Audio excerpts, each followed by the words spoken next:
નવસારીમાં ભારે વરસાદને પગલે પૂર્ણા નદીનું જળસ્તર વધ્યું છે। સુપા કુરેલને જે જોડતો રસ્તો છે એ પાણીમાં ગરકાવ થઈ ગયો છે। આપણે કહી દઈએ કે નવસારીમાં સતત વરસાદી વાતાવરણ છે અને તેની વચ્ચે ત્યાંની પૂર્ણા નદીનું જળસ્તર સતત વધી રહ્યું છે।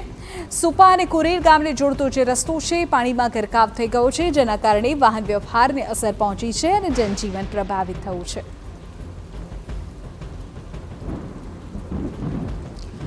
આપણે કહી દઈએ કે આ રસ્તો અત્યારે લોકોની અવરજવર માટે બંધ થયો છે, કારણ કે તેની ઉપરથી પૂર્ણા નદીના જે ધસમસતા પાણી છે તે પસાર થઈ રહ્યા છે। પરિણામે લોકોને અન્ય રસ્તો લેવાની ફરજ પડી છે, જેમાં વધુ પણ લોકોને 10 થી 15 કિલોમીટર જેટલો વધુ ફેરો લગાવવો પડે છે।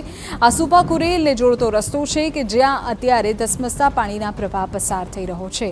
નવસારીમાં એક તરફ વરસાદી વાતાવરણ છે, હજુ પણ હવામાન વિભાગ દ્વારા ત્યાં રેડ એલર્ટની સ્થિતિ આપવામાં આવી છે।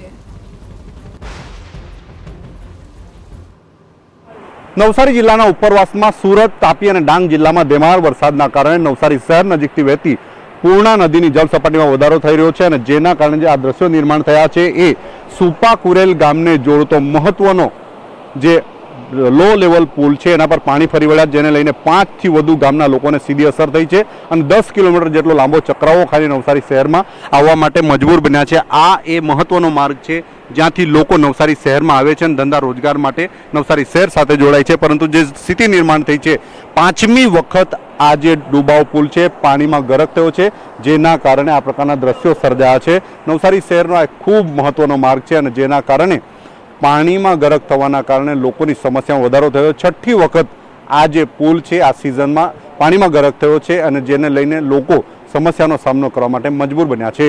નીરજ ગામિત, TV9 નવસારી।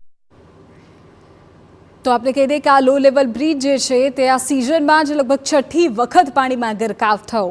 તાપી અને ડાંગમાં ભારે વરસાદની સ્થિતિ છે, તેના કારણે પૂર્ણા નદી અત્યારે બે કાંઠે વહી રહી છે। નવસારી સહિત સમગ્ર દક્ષિણ ગુજરાતમાં ધોધમાર વરસાદ છે।